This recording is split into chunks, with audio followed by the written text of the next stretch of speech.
स्वागत है आपका श्री करणी एकेडमी एंड एजुटेक के डिजिटल प्लेटफॉर्म पर। मैं हूं आपका बायोलॉजी एजुकेटर डॉक्टर हबीब पठान।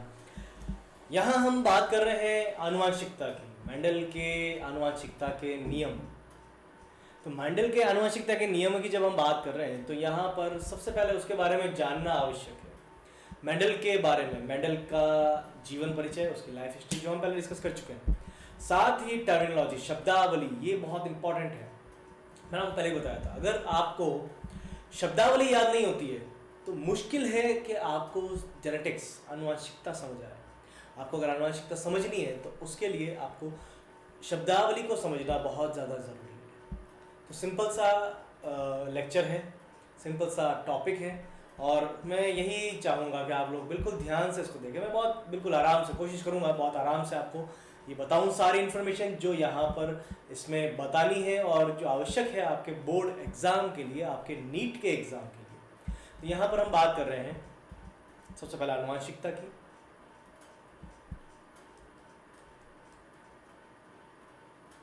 आनुवंशिकता में आज का हमारा टॉपिक, कुछ छोटे छोटे टॉपिक्स हैं जिनकी हम बात करेंगे। जैसे मेंडल का जो प्रयोग था, मेंडल के प्रयोग के बारे में, उसके प्रयोग की कुछ सामान्य इन्फॉर्मेशन, जैसे उसने किसे चुना अपने प्रयोग के लिए, उसने अपने प्रयोग में जिसे चुना वो क्यों चुना, उसके अलावा चुनने के बाद में उसने क्या किस तरह से प्रयोग किए और प्रयोग करने के बाद में उनका क्या निष्कर्ष निकला, उनका कुछ फ़ायदा मेंडल को हुआ भी या नहीं हुआ। तो ये सारी चीज़ें हमें यहाँ पर मेंडल के प्रयोग में पढ़नी है। तो बड़ा ही सरल टॉपिक, बहुत सरल, जितने टॉपिक यहाँ मेंडल के इस चैप्टर में है, जेनेटिक्स में है, उसमें से सबसे सरल टॉपिक ये आज का लेक्चर है। तो जब हम बात कर रहे हैं मेंडल के प्रयोगों की, तो यहाँ पर सबसे पहले तो मैं आपको यही बताना चाहूँगा, जब हम पहला टॉपिक हमारा पौधे का चयन, यहाँ पर हमारा पहला टॉपिक है वह है पौधे का चयन। तो मेंडल ने जो पौधा चुना था अपने प्रयोगों के लिए, उसका नाम था पायसम सटाइवम। आप देखें ये नाम, पायसम सटाइवम। तो ये पौधे का नाम था। लिखना किस तरह से, देखो सबसे पहले इंपॉर्टेंट यही है कि आप जब वैज्ञानिक नाम लिखते हैं, तो जब आप वैज्ञानिक नाम लिखते हैं तो आप उसमें दो पद होते हैं, एक वंश और दूसरा जाति। किसी भी पादप का या प्राणी का वैज्ञानिक नाम लिख रहे हैं तो उसके अंदर एक नाम वंश का होगा, एक नाम जाति का होगा, और आप उसे अंडरलाइन अवश्य करेंगे, नीचे उसमें रेखांकित अवश्य करेंगे अगर आप उसको लिख रहे हैं हाथ से। लेकिन अगर आप उसको टाइप कर रहे हैं तो उस कंडीशन में उसको आप इटैलिक करेंगे। इटैलिक का एक ऑप्शन होता है वर्ड फाइल के अंदर, जहाँ तक मुझे जितना कंप्यूटर आता है तो उसमें मुझे इतना आइडिया कि वर्ड में, बाकी जगह है या नहीं है मुझे नहीं पता, लेकिन वर्ड में जब टाइप करते हैं MS वर्ड में तो वहां पर एक ऑप्शन आता है इटैलिक, जिससे आप तिरछा कर देते हैं उसको। इटैलिक ऑप्शन करते ही, सिलेक्ट करते ही वो तिरछा हो जाता है। तो आप ऐसे शब्दों को जो वैज्ञानिक नाम है उनका तिरछा लिखते हैं, इटैलिक लिखते हैं, तिरछा लिख रहे हैं। लेकिन यहां पर जब हाथ से लिखेंगे तो उसमें आप उसको अंडरलाइन, नीचे रेखांकित अवश्य करेंगे। ये यह बताता है कि यह नाम एक वैज्ञानिक नाम, आप किसी भी बुक में बहुत सारे नाम लिखे हुए, लेकिन आप जैसे ही उसके अंदर कोई नाम, वैज्ञानिक नाम आएगा, आप उसको पहचान जाएंगे, क्योंकि वो नाम के नीचे रेखा होगी और रेखांकित होगा। उसके अलावा और अगर वो टाइप है तो वहां आपको इटैलिक मिल जाएगा, आप पहचान सकते हैं कि वो नाम एक वैज्ञानिक नाम है। ठीक है, तो यहाँ पर मेंडल ने जो अपना पौधा चुना वो था मटर का पौधा, उद्यान मटर इसको कहते हैं, उद्यान मटर। देखो यहाँ हम आगे एक और पढ़ेंगे, नाम है इसका उद्यान मटर, ये आपको याद रखना। आप ऐसा नहीं कहें मटर का पौधा चुना, आप उसको उद्यान मटर कहें।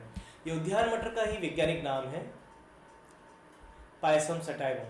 तो यहाँ पर उद्यान मटर का वैज्ञानिक नाम पायसम सटाइवम। आगे के लेक्चर्स में जब आप देखेंगे तो वहां पर आपको एक पौधा और मिलेगा जिसका नाम है मीठी मटर। वहां पर आपको एक पौधा और मिलेगा, उसका नाम होगा मीठी मटर। तो जो मीठी मटर का पौधा है, मीठी मटर का वैज्ञानिक नाम है लेथायरस ओडोरेटस। सिंपल सा अगर मैं आपको लिखूं यहाँ पर मीठी मटर, तो मीठी मटर का वैज्ञानिक नाम है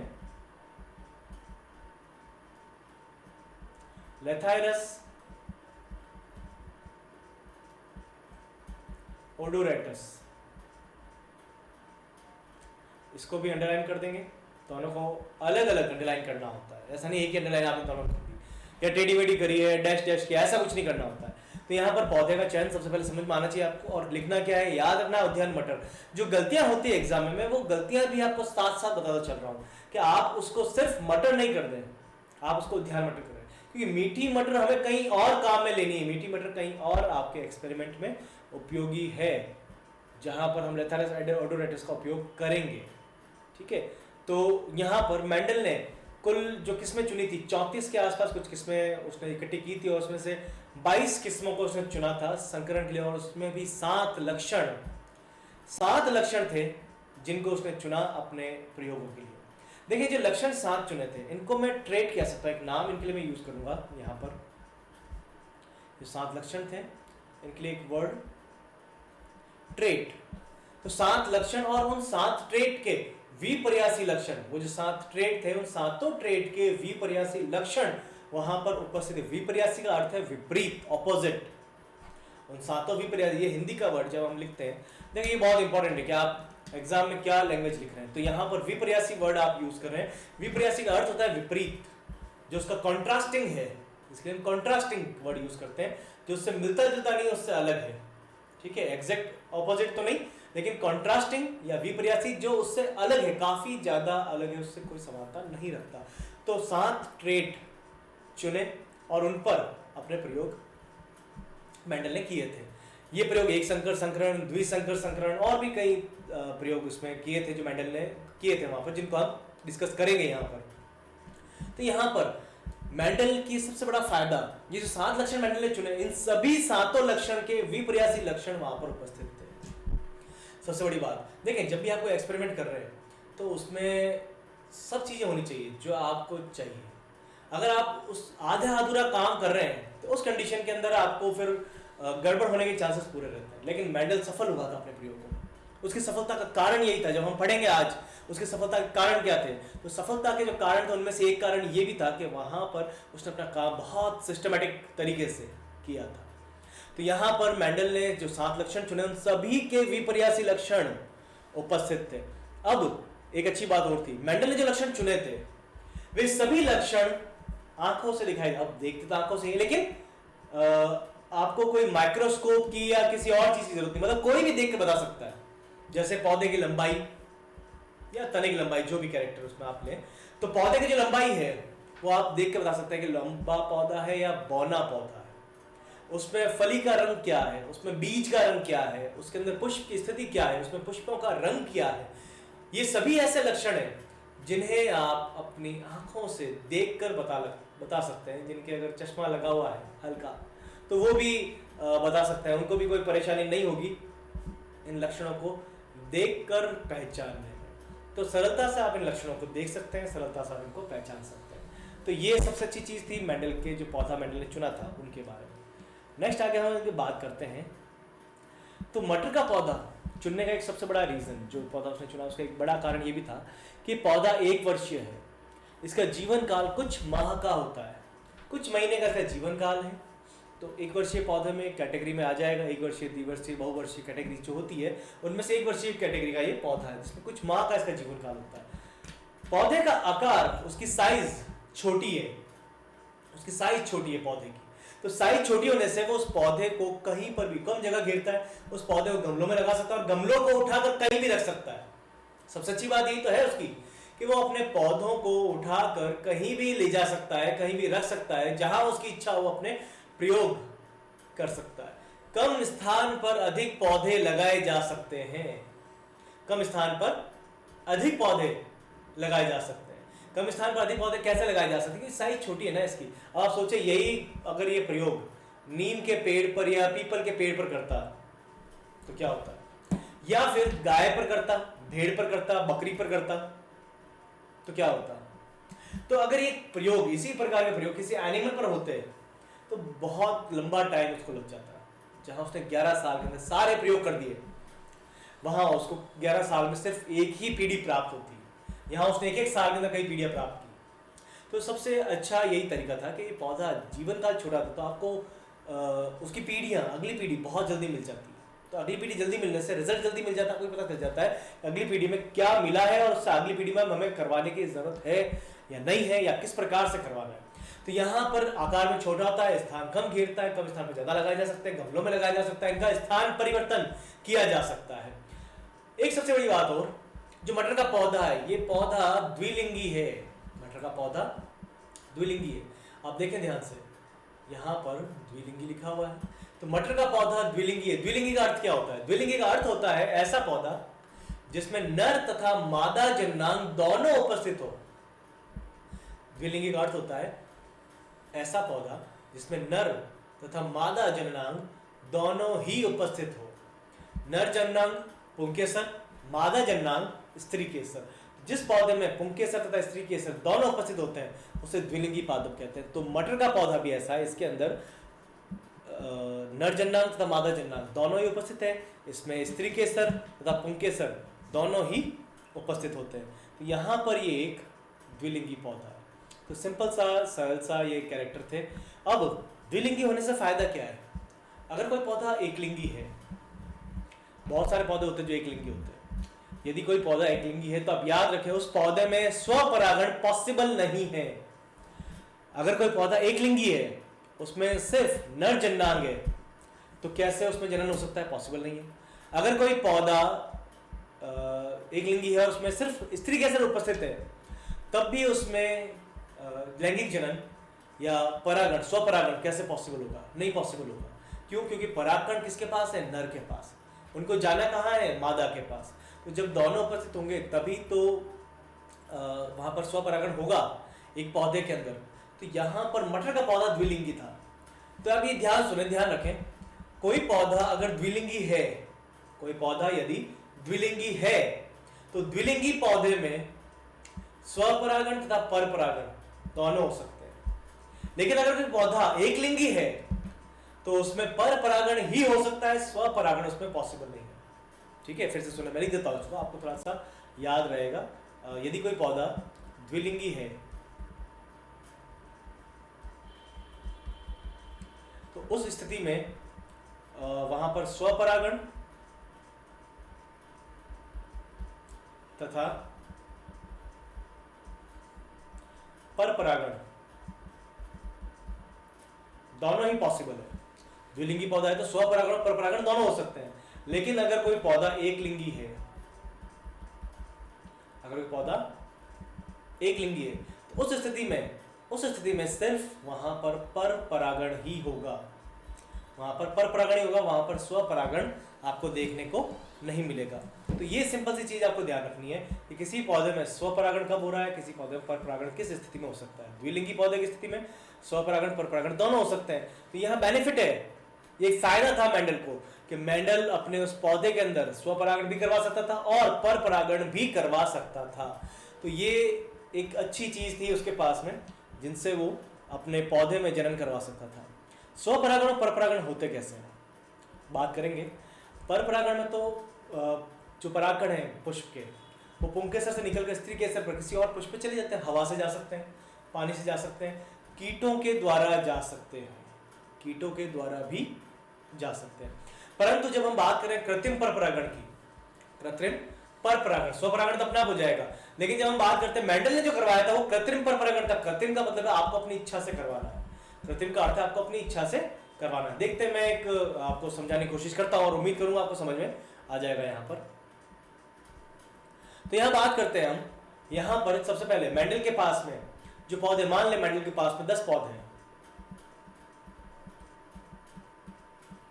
तो यहाँ पर 10 पौधे, 1 2 3 4 5 6 7 8 9 10, ये जो 10 पौधे हैं, इन 10 में से ये सभी पौधे कैसे हैं? द्विलिंगी पौधे हैं। द्विलिंगी पौधे का मतलब कुछ इस प्रकार से, इन पौधों में मादा जननांग और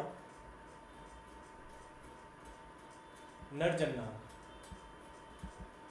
पुष्प है ये, इस पुष्प में नर जननांग और मादा जननांग दोनों उपस्थित है। ठीक है, यहां पर नर जननांग कौन से और मादा जननांग कौन से हैं? सिंपल सा बताता हूं, ये है पुंकेसर, ये यहां पर पुंकेसर की संरचना है जो नर जननांग है, और ये संरचना स्त्री केसर की है जो यहां पर मादा जननांग है। तो यहां पर मेंडल ने 2 पौधे सेलेक्ट किए, कोई भी 2 पौधे ले सकता है जो इसकी इच्छा, उनके मध्य इसे जनन करवाना है। तो 2 पौधे लिए, 2 पौधे लेने के बाद दूसरा पौधा भी बना देते हैं, उसको थोड़ा चेंज करते हैं।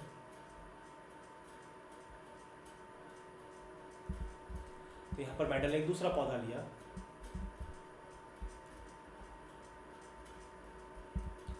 तो सेम है, मटर के ही हैं, लेकिन दो अलग अलग लक्षणों वाले हैं। तो पौधे को इसने मेंडल ने लिया है यहाँ पर,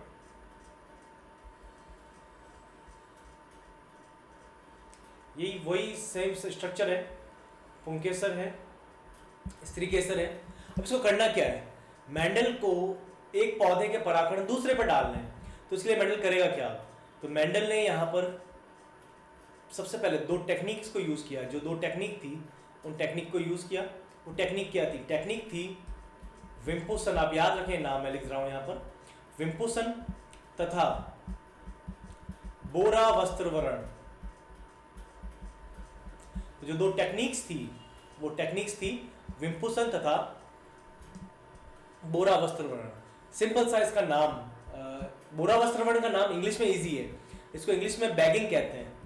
बैगिंग मतलब बैग लगा देना, तो इसका इंग्लिश में नाम बैगिंग है, इसको बैगिंग भी कहते हैं। विम्पुसन का इंग्लिश में नाम इमेस्कुलेशन है, तो आप इसको याद नहीं रखें तब भी चल जाएगा, हिंदी मीडियम के हैं, आप याद रखना चाहें तो रख सकते हैं, इमेस्कुलेशन उसको बोलते हैं, नहीं याद रखें तब भी चल जाएगा। बोरा वस्त्रवरण का नाम बैगिंग इसलिए मैंने बताया क्योंकि इंग्लिश वाला नाम ज्यादा इजी है, अगर आप भूल जाते हैं कभी तो आप काम चला सकते हैं बैगिंग से भी।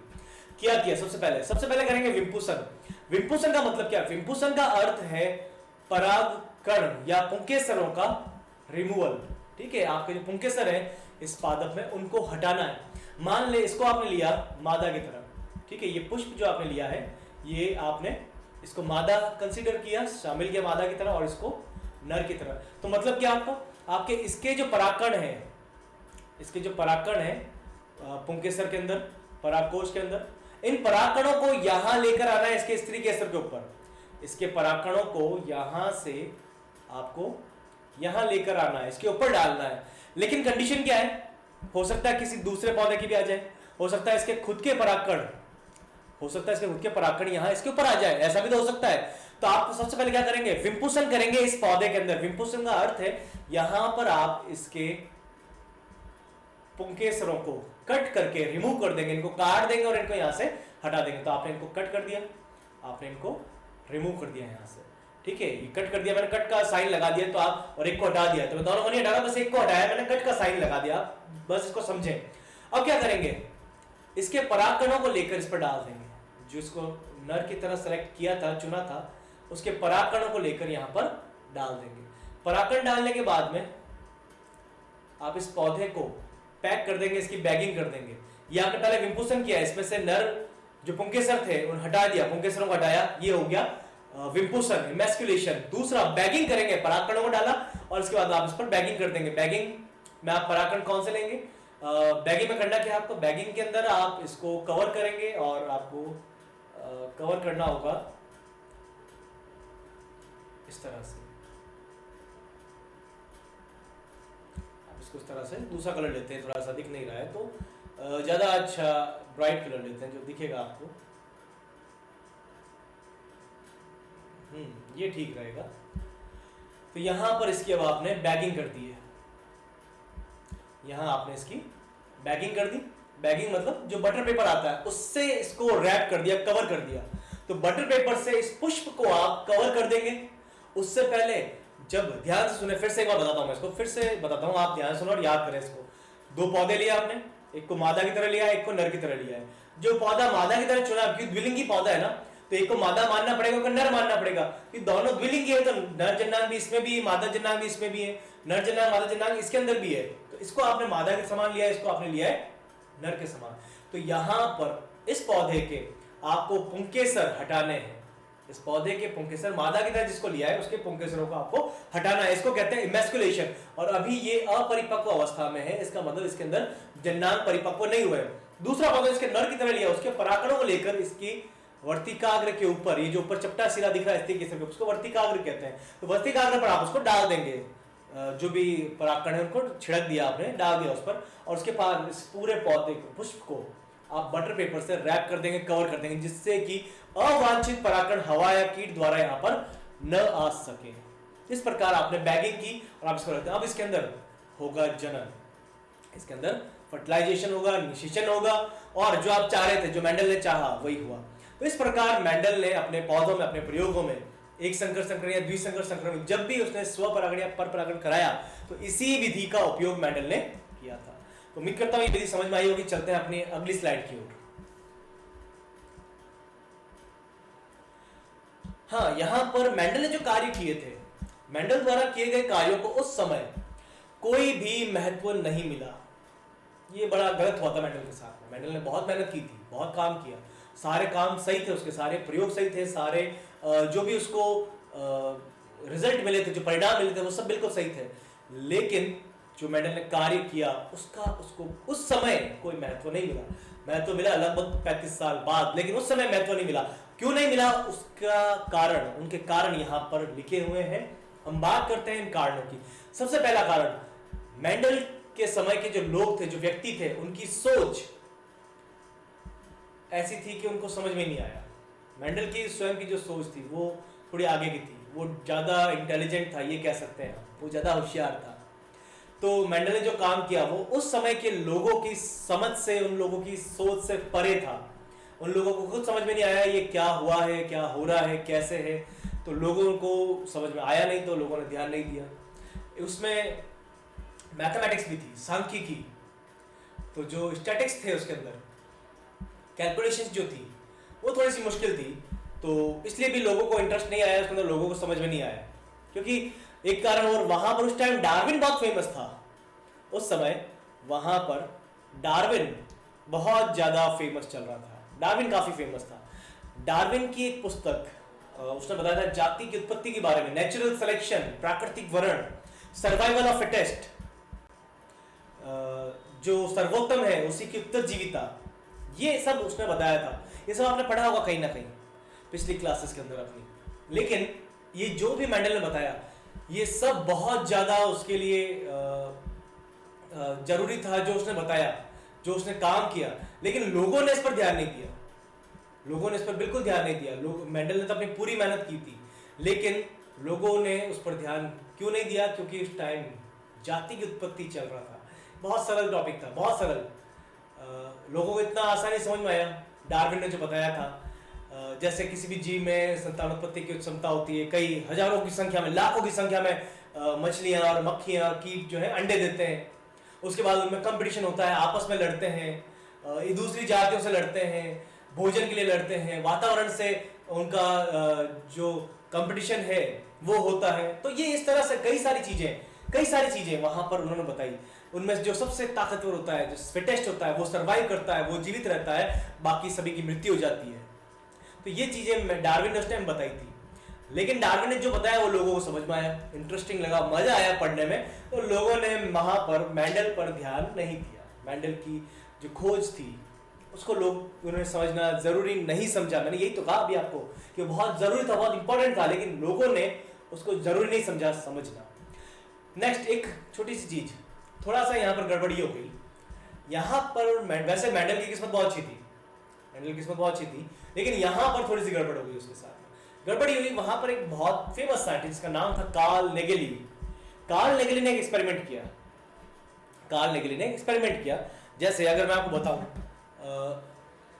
यहाँ पर मेरे पास एक पेन है, इस पेन का ये कैप है पीछे, इसको मैं अगर खोलता हूँ, ये किस तरह से खुलेगा? इस तरह से। इसको मैंने इस तरह से घुमाया, इस तरह से मैं रोटेट कर रहा हूँ इसको, और ये ओपन हो गया।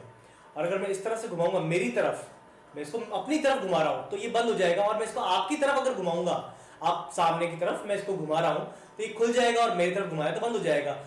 जितनी भी बॉटल्स आपके घर में है आप चेक कर लें, जितनी भी बॉटल्स है आप सबको चेक कर लें, सारी बॉटल्स इसी तरह से खुलती है।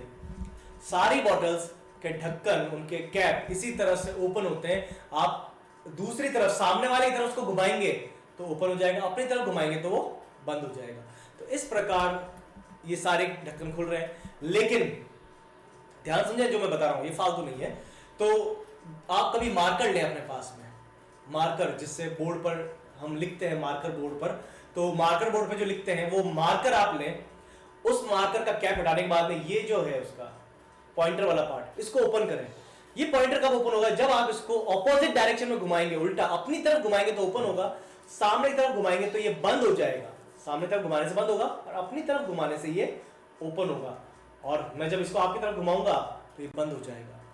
तो ये अपवाद है, आपका जो मार्कर है उसकी जो निब है, जो पॉइंट है, उसका जो कैप है वो अपवाद है, वो उल्टा घूमता है खोलने के लिए। तो मेंडल के साथ भी यही हुआ। मेंडल ने जो अपने प्रयोग किए, उन प्रयोगों को चेक करने के लिए कार्ल नेगेली, आप ध्यान सुने, ये मैंने क्यों एग्जांपल दिया, कार्ल नेगेली ने उन प्रयोगों को किसी और पादप पर भी किए, और जब किसी और पादप पर किए, वो पादप था हायरेशियम। यहाँ पर हायरेशियम नाम का एक पादप था, उस पादप पर अपने प्रयोग किए थे, और ये सभी प्रयोग जब किए उसने, तो सारे रिजल्ट मेंडल के प्रयोगों से भिन्न थे। समझ में आया आप लोगों को? कंडीशन क्या है, कार्ल नेगेली ने जो प्रयोग किए थे हायरेशियम पर, उसमें जो रिजल्ट मिले, वो रिजल्ट, सारे परिणाम मेंडल को मिले परिणामों से भिन्न थे।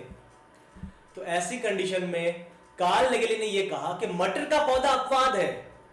कार्ल नेगेली ने यह कहा कि मटर का पौधा अपवाद है, वो एक अपवाद पौधा है, रिजल्ट वो मिलना चाहिए जो हायरेशियम पर मिले, लेकिन मटर का पौधा को उसने अपवाद बताया, जबकि ऐसा था नहीं। जबकि था क्या, वो पौधा जो वो जिस पर कार्ल नेगेली ने अपने प्रयोग किए थे, हायरेशियम, हायरेशियम एक अपवाद था, मटर का पौधा अपवाद नहीं था।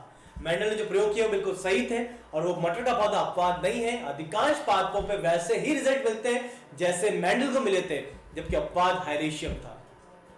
तो इस कारण से भी मेंडल के कार्य का रिजेक्शन कर दिया था। मेंडल अपने कार्य को पब्लिश किया था ब्रुन सोसाइटी, रॉयल सोसाइटी ऑफ ब्रुन।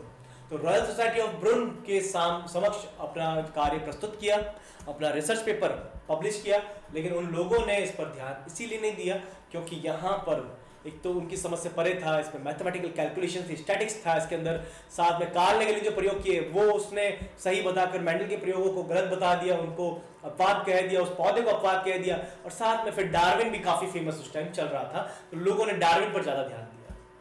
चलते हैं अपनी अगली स्लाइड की ओर।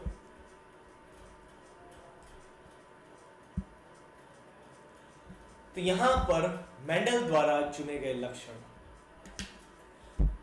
तो लास्ट स्लाइड है, हम बात करेंगे आज अंतिम टॉपिक हमारा मेंडल द्वारा चुने गए लक्षण। ध्यान से देखिए, ये याद रखना बहुत इजी है, इनको याद करना जरूरी भी है और याद करना बहुत आसान भी है। कैसे आप इनको याद कर सकते हैं, ध्यान से देखें। सबसे पहला लक्षण है तने की लंबाई। सबसे पहला लक्षण है तने की लंबाई।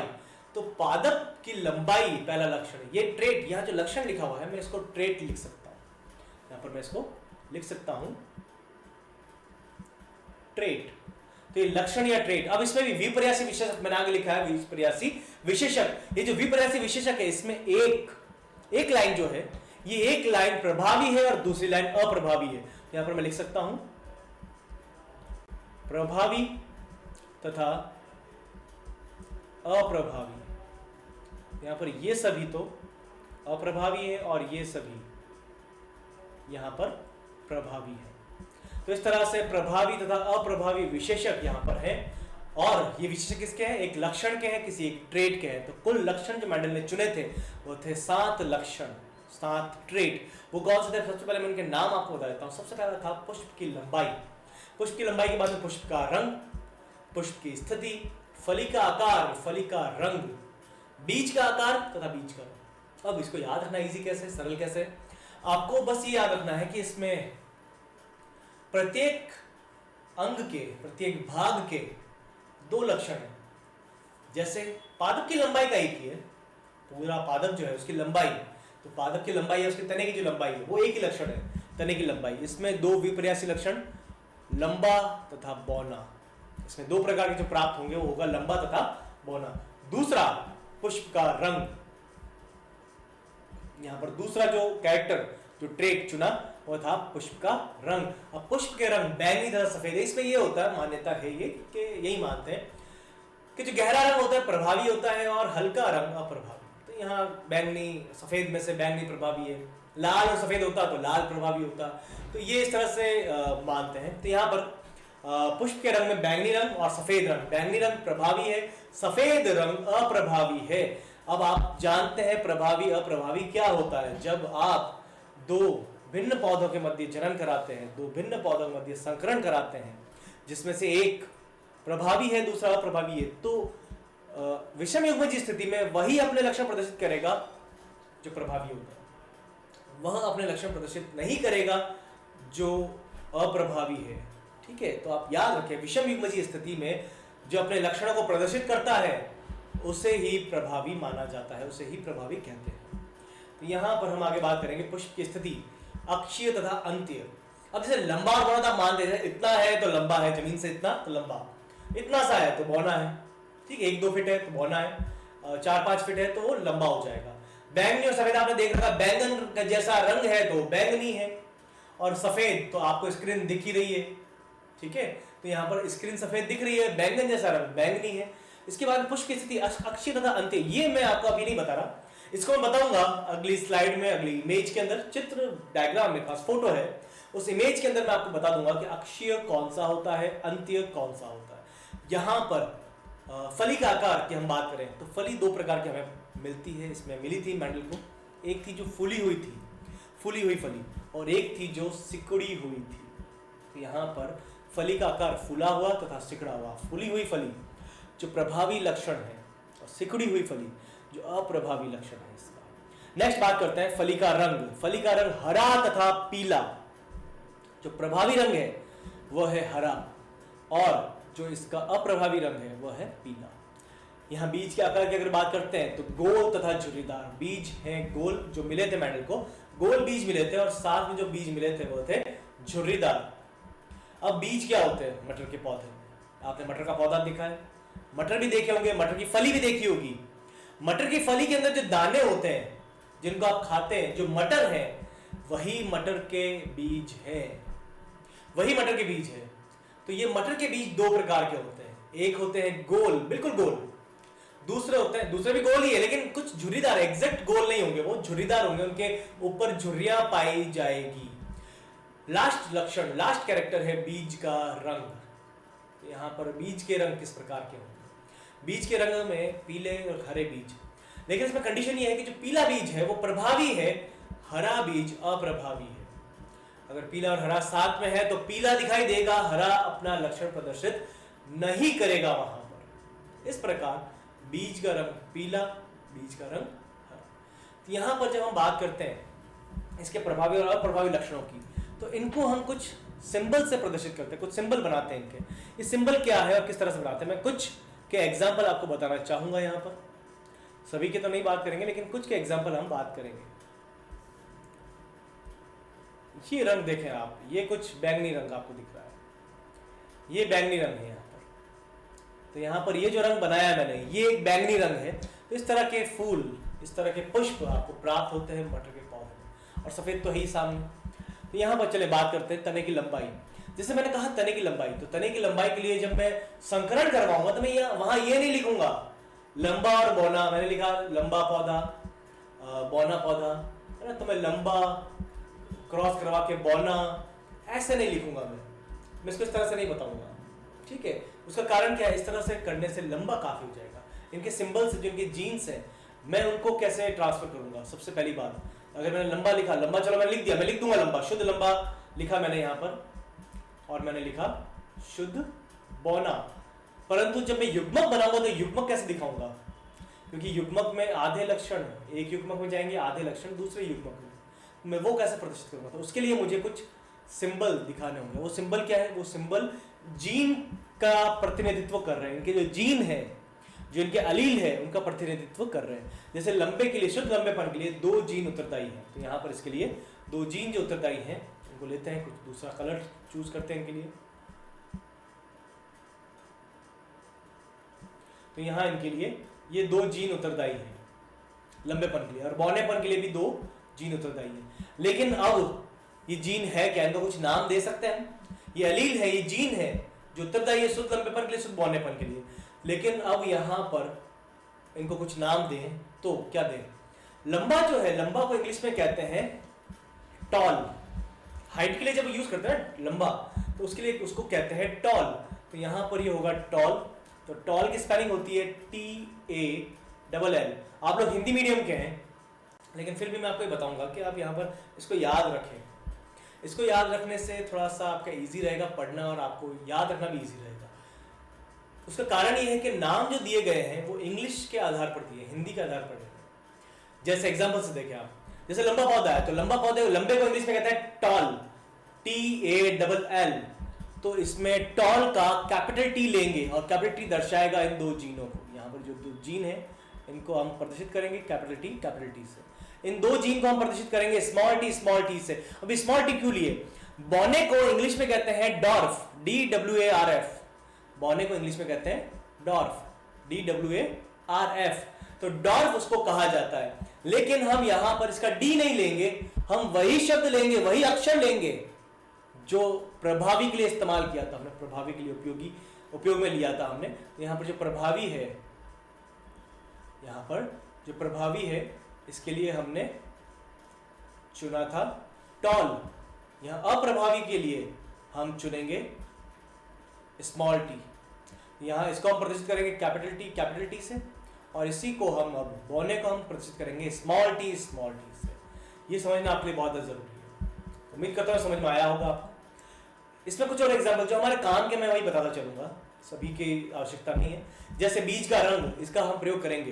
तो बीज का रंग येलो, बीज का रंग येलो, पीला को इंग्लिश में कहते हैं येलो, YELLOW। तो येलो कलर यहां पर होगा। तो येलो के लिए हम लेंगे कैपिटल Y, क्योंकि Y का जो पहला अक्षर है उसको हमने चूज किया है। येलो का जो पहला अक्षर है, येलो का पहला अक्षर Y है, उसी को हमने चूज किया, और कैपिटल Y इसके दो जीन को दर्शाएगा। और हरा को इंग्लिश में आपको पता है ग्रीन कहते हैं। तो ग्रीन के लिए हम G नहीं लेंगे, हम यहां पर कैपिटल Y को ही स्मॉल में कर देंगे, और स्मॉल में हम लिखेंगे स्मॉल y। इसी प्रकार से जब हम बात करते हैं बीज का आकार, गोल तथा झुर्रीदार, तो गोल को कहते हैं राउंड, लेकिन राउंड को हम क्या लेंगे? R। हमने यहां लिया कैपिटल R। झुर्रीदार को इंग्लिश में कहते हैं रिंकल्ड। रिंकल्ड की स्पेलिंग W से स्टार्ट होती है, तो हम इसको लेंगे रिंकल्ड।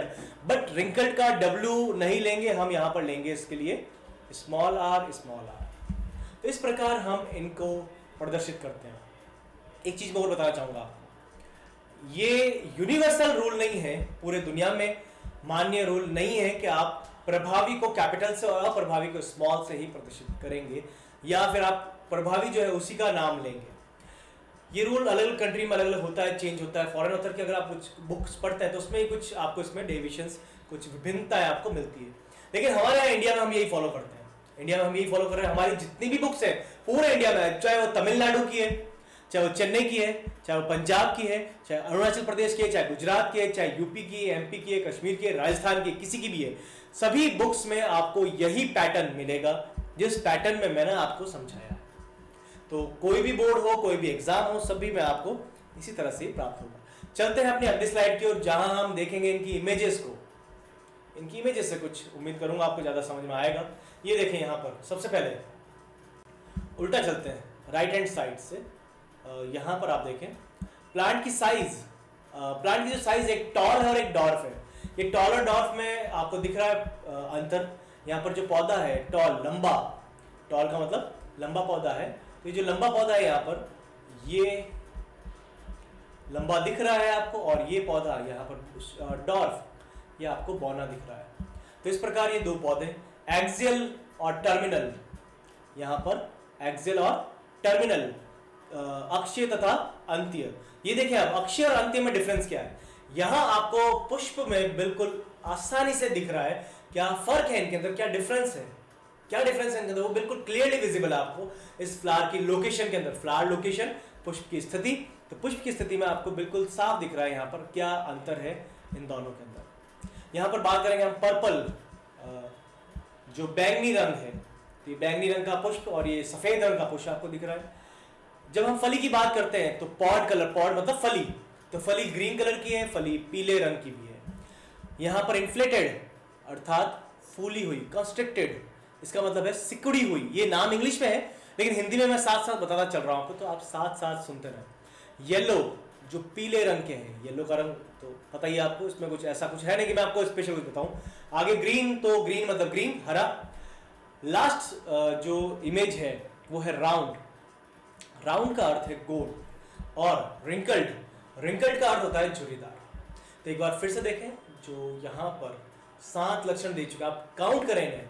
सबसे पहले प्लांट की साइज, पहला लक्षण प्लांट की साइज, यानी उनकी साइज, अमाप उसका कितना लंबा है, तने की लंबाई हम ले सकते हैं, पहला। दूसरा, पुष्प की स्थिति। तीसरा, पुष्प का रंग। चौथा, फली का रंग। पांचवा, फली का आकार। छठा, बीज का रंग। और सातवां, बीज का आकार। तो इस तरह से यहाँ पर कुल 7 लक्षण आपके सामने हैं, जिन 7 लक्षणों को हमने यहाँ पर डिस्कस किया है। तो ये सभी वो लक्षण हैं जो लक्षण मेंडल ने चुने थे, और ये विपर्यासी है। ये विपर्यासी देखें एक दूसरे से, एक पर्पल है तो एक व्हाइट है, एक कक्षीय है तो एक अंत्य है, एक फुला हुआ है, एक सिकुड़ा हुआ, एक हरा है, एक पीला, कोई पीला है तो हरा है। तो ये सारे लक्षण एक दूसरे से अलग है, भिन्नता दर्शा रहे हैं, और इनके मध्य मेंडल ने अपने प्रयोग किए थे। तो फिर से चलते एक बार पिछली स्लाइड की तरफ, और उसमें एक चीज मैं आपको बताना चाहूंगा जो आप आगे के लेक्चर्स में ध्यान रखें। यहां पर जब आप कोई ट्रेट की बात करते हैं, किसी लक्षण की बात करते हैं, तो वो लक्षण इनमें से होंगे। ये जो यहाँ लक्षण दिए हुए हैं, आप देखें ध्यान से, जो 7 लक्षण मैंने लिखे हैं, ये 7 लक्षण। तो ये 7 लक्षण आपके लिए हैं, जो आप बात करेंगे कभी भी लंबाई, उसका पुष्प का रंग, तो ये 7 लक्षण में से आपको चुनने हैं। परंतु जब आप क्रॉस करवाएंगे, जब आप संकरण करवाएंगे, तो संकरण में आपको विपर्यासी लक्षणों का उपयोग करना है, जैसे शुद्ध लंबा, शुद्ध बोना, शुद्ध बैंगनी, शुद्ध सफेद। हमारे सिलेबस में जो है, जिनकी हम बात करेंगे, वो है तने की लंबाई, बीज का आकार, बीज का रंग। बस ये 3, हमें इन 3 की ही बात करनी है। 1, 2 और ये 3, ये 3 की हमें बात करनी है। इन 3 के अलावा हमें किसी और के बारे में पढ़ने की आवश्यकता नहीं है। इन 3 से हमारा काम आसानी से चल जाएगा। जो हमारे एग्जाम में क्वेश्चन आएगा वो हो जाएगा, जो हमारे सिलेबस में है वो हमें समझ में यहां से आ जाएगा। तो उम्मीद करता हूं आपको ये लेक्चर समझ में आया होगा, जितना भी हमने पढ़ा है यहाँ पर, जितना भी हमने देखा है। तो यहाँ इस लेक्चर में हमने जो बात की है, मेंडल ने क्यों चुना मटर का पौधा, मटर के पौधे को चुनने के बाद क्या बेनिफिट्स हुए उसको, वो सारे लक्षण हमने मटर के पौधे के देखे, पायसम सटाइवम के लक्षण देखे। साथ में हमने यहाँ पर ये देखा कि क्या मेंडल के साथ हुआ था जब उसने अपना पब्लिकेशन किया, अपना सारा काम प्रकाशित किया, लोगों को बताया, तो क्या उस समय उसके साथ हुआ था, क्यों वो फेमस नहीं हुआ, क्यों 35 साल बाद पुनः खोज हुई, वो हम बाद में बात करेंगे। लेकिन उस समय उसके लक्षणों को महत्व क्यों नहीं दिया गया, वो हमने बात की। और सबसे इंपॉर्टेंट टॉपिक, वो 7 लक्षण जो मेंडल द्वारा चुने गए थे। और एक टॉपिक और जो मैंने बताया आपको यहाँ पर, क्रॉस करवाने का तरीका, पर परागण कराने का तरीका, जिसकी स्लाइड एक्स्ट्रा थी, जिसमें मैंने आपको बताया किस तरह से हमने मेंडल ने, हमने तो नहीं किया, हम करवा सकते हैं, लेकिन मेंडल ने किया था। मेंडल ने किस प्रकार से विम्पुसन तथा बोरा वस्त्रवर्ण, बैगिंग और इमेस्कुलेशन, 2 टेक्निक्स के द्वारा उसने अपने पर परागण के प्रयोग किए थे द्विलिंगी पौधों में। तो समाप्त करते हैं आज का लेक्चर इसी के साथ। धन्यवाद।